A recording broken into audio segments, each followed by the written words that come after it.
You can sense the pressure long before you ever check the numbers on a screen. It's there in the rent notice that creeps higher every renewal. It's in the utility bill that once felt manageable but now lands like a warning.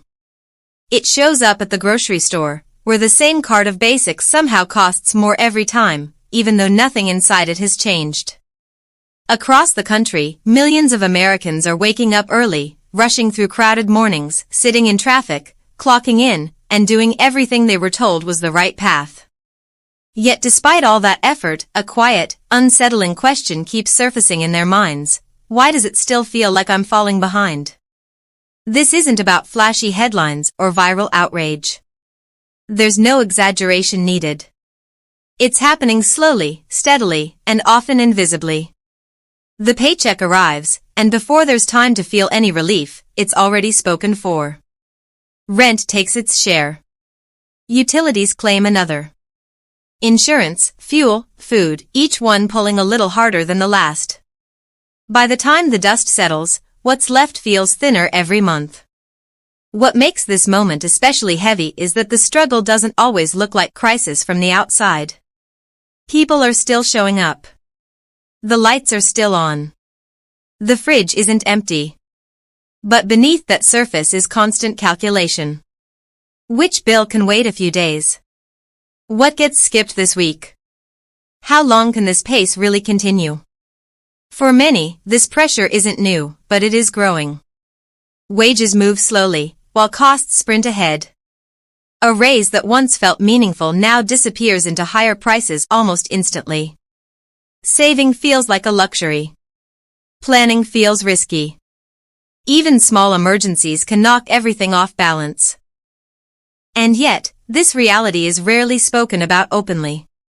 It's easier to stay quiet, to assume everyone else has figured it out. But the truth is, this feeling is shared by millions. It's not laziness. It's not poor choices. It's the weight of an economy where simply keeping your head above water requires more effort every single year. This is the atmosphere many Americans are living in right now, not dramatic, not loud, but deeply exhausting. These are not abstract statistics or faceless case studies. They're real people, living real lives, making real sacrifices that rarely show up in charts. There's a young woman who does everything she's supposed to do. Every payday, she transfers a small amount into her savings, trying to build something for the future. And almost every time, she has to move that same money right back out a few days later, just to cover gas, groceries, or an unexpected expense that can't wait. There's a man who works 6 days a week without complaint. His commute alone eats up nearly 4 hours of every day, time that never comes back. He's exhausted, stretched thin, and painfully honest about the fact that he can no longer afford the one hobby that used to make life feel enjoyable. Not extravagant vacations. Not luxury items.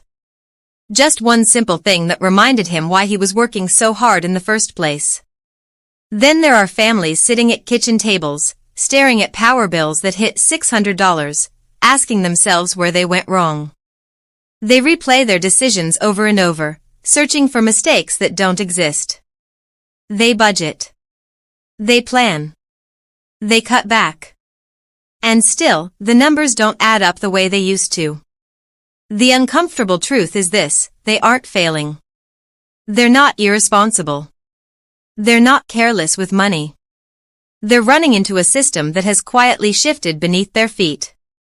If you've ever searched something like cost of living in America 2025, you already know the pattern.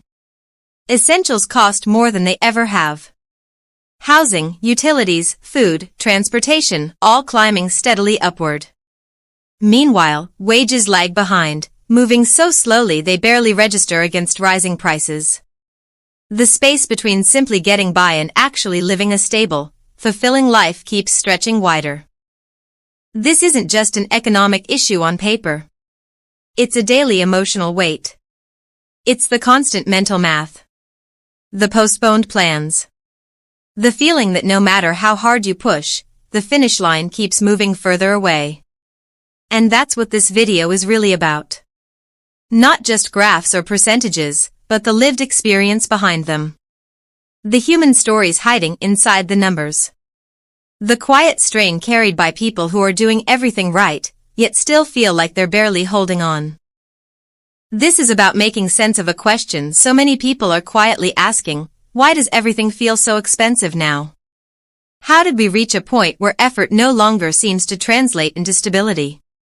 And what does all of this mean for the everyday American who feels like they're sprinting non-stop, only to remain stuck in the same place?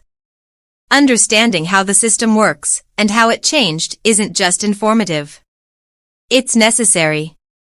Because awareness is often the first defense against being overwhelmed by forces you never agreed to but still have to live with. When you really listen to younger Americans today, one thing becomes immediately clear. The dominant emotion isn't laziness. It isn't entitlement. And it certainly isn't unrealistic expectations. It's exhaustion. Not the tiredness that comes from a long shift or a rough week, but a deeper kind. The kind that settles in when you've been pushing forward for years and the ground beneath you keeps tilting uphill. Many young workers are doing exactly what previous generations advised. They work longer hours. They take side jobs. They commute farther. They delay rest, relationships, and personal goals. Yet the reward that was once promised, security, progress, a sense of moving forward, feels increasingly out of reach. That gap between effort and outcome is where the fatigue really lives. One story that captures this tension perfectly comes from a woman in her 20s responding to older voices telling her to just work harder, the same way they did decades ago. Her reply is sharp, almost shocking in its honesty: it's not the same anymore. The words are angry, yes, but underneath that anger is something far more telling: frustration mixed with grief. The realization that the rules her parents followed no longer apply. This is about making sense of a question so many people are quietly asking: why does everything feel so expensive now? How did we reach a point where effort no longer seems to translate into stability? And what does all of this mean for the everyday American who feels like they're sprinting non-stop, only to remain stuck in the same place? Understanding how the system works and how it changed isn't just informative. It's necessary. Because awareness is often the first defense against being overwhelmed by forces you never agreed to but still have to live with. When you really listen to younger Americans today, one thing becomes immediately clear. The dominant emotion isn't laziness. It isn't entitlement. And it certainly isn't unrealistic expectations. It's exhaustion. Not the tiredness that comes from a long shift or a rough week, but a deeper kind.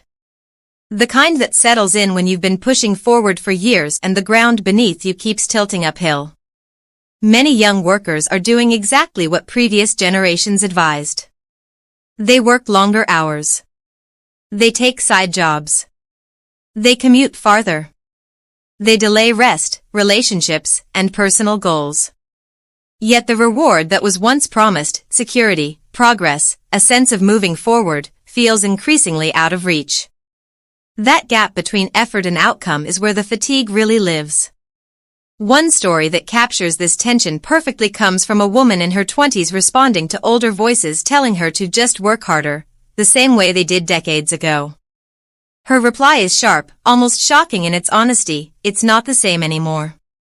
The words are angry, yes, but underneath that anger is something far more telling: frustration mixed with grief.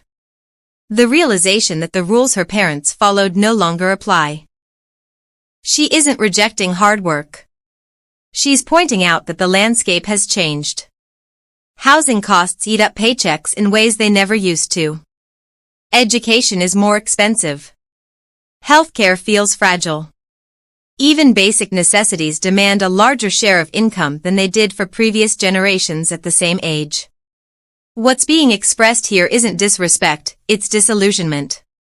A sense that the social contract quietly shifted, without warning and without consent. People are still playing the game, but the goalposts keep moving. That's why this conversation matters.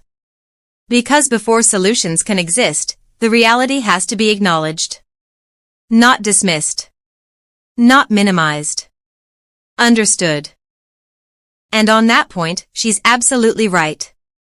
The economic world younger generations are stepping into is fundamentally different from the one their parents and grandparents navigated. The comparison isn't emotional, it's structural. In the late 1970s and throughout much of the 1980s, wages and housing costs still moved in something resembling balance. As incomes rose, the cost of owning a home rose too, but not at a pace that completely locked people out. Back then, buying a home in your 20s wasn't unusual. It didn't require a six-figure salary, dual high incomes, or a decade of aggressive saving. A single, stable job could realistically support a mortgage. College, while not cheap, didn't saddle students with debt that followed them well into their 40s and 50s. Healthcare costs were far lower relative to income. Childcare, car payments, insurance, none of these expenses consumed the massive share of earnings they do today. Fast forward to now, and the contrast is striking. When adjusted for inflation, the average worker today earns roughly the same as a worker did in 1979. On paper, that sounds stable. In reality, it's devastating. Because while wages stalled, the costs that actually matter surged ahead. Housing, healthcare, education, and transportation, the core pillars of everyday life, have increased by more than 70% relative to income. That gap is where the pressure comes from. This isn't about pointing fingers at a specific generation or assigning moral blame. It's about recognizing that the financial ground beneath America has shifted, quietly but dramatically. The system didn't break overnight. It changed gradually, often invisibly, until the weight became impossible to ignore. For decades, easy access to credit and long periods of low interest rates poured fuel on asset prices. Homes, stocks, and investments skyrocketed in value. For those who already owned assets, this created wealth and security. For those trying to enter the market later, it built a wall. The price of entry kept rising, while paychecks stayed mostly flat. The result is an economy where ownership is rewarded far more than labor, and timing matters more than effort. Younger Americans didn't miss an opportunity, they were born into a different game entirely. Acknowledging that shift isn't an excuse. It's the starting point for understanding why working harder no longer guarantees moving forward.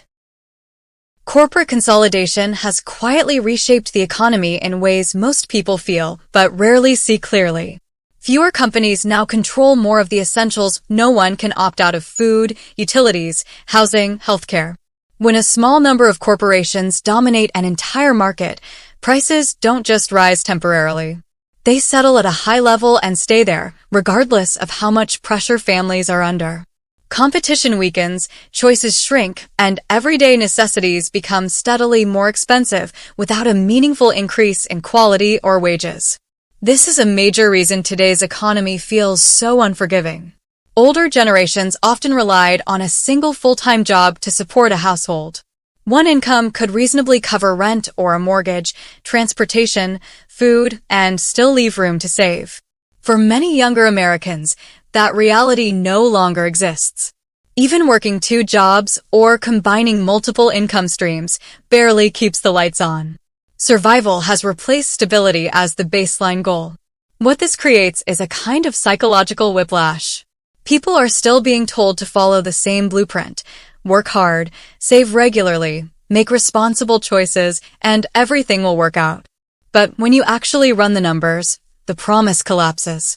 The cost of entering middle-class stability has risen faster than wages, faster than opportunity, and faster than most people can realistically keep up with. So when younger workers push back and say, "It's not the same," they aren't asking for pity.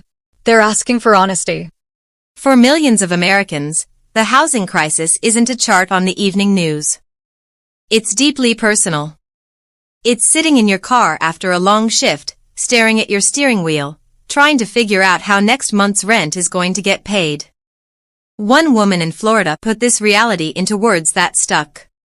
She pays $1,300 in rent, a $650 car payment, $300 for insurance, and still has utilities, groceries, and everything else piled on top. Her voice shakes as she says, I either eat or I pay my bills.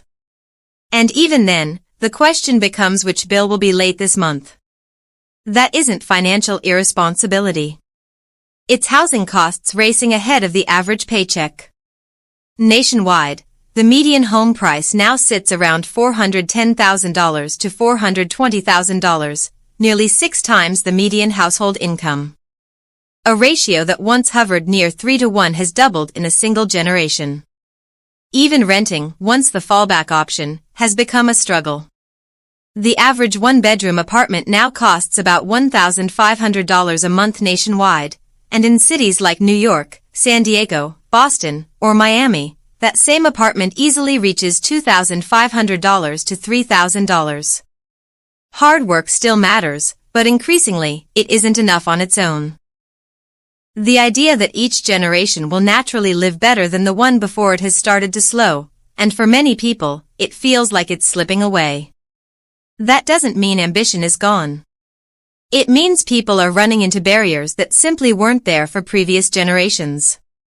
The desire to work hard, to build something meaningful, to move forward, none of that has disappeared. What's changed is how difficult it has become to turn effort into stability. Even under this pressure, many Americans still hold on to something deeply important. The belief that life shouldn't be reduced to constant survival. People aren't asking for luxury or perfection. They want time with their families. They want room to breathe. They want the ability to plan a future without fear that one unexpected bill will undo everything. That desire alone is proof that hope still exists. It hasn't vanished, it's just being squeezed by an economy that demands more while giving less back. So the real question becomes this: if the system feels this heavy, what does understanding it actually give us? And how do we make sense of a future where the cost of living continues to rise faster than the opportunities meant to support it? When you step back and look at the full picture, the housing crunch, soaring utility bills, the shock of grocery prices, the growing reliance on credit, and the emotional toll it all takes, it becomes clear this isn't just an economic issue. It's a human one. The cost of living in America in 2025 isn't measured only in dollars. It's measured in stress, in exhaustion, in the years people spend postponing dreams because the basics consume so much of their energy. But understanding the system doesn't mean accepting it as a personal failure. It means recognizing that these pressures are structural, not individual. Millions of people are facing the same obstacles at the same time. Struggling doesn't mean you did something wrong. It often means you're navigating a system that has changed faster than your ability to adapt. The question to sit with now is simple: which part of this reality feels closest to your life? Housing? Food? Debt? Or the constant feeling of running hard just to stay in the same place? If this breakdown helped you see why everything feels so expensive with a clearer perspective, consider staying connected. Share it with someone who might feel the same pressure. Because no one should have to try to understand or survive this economy alone.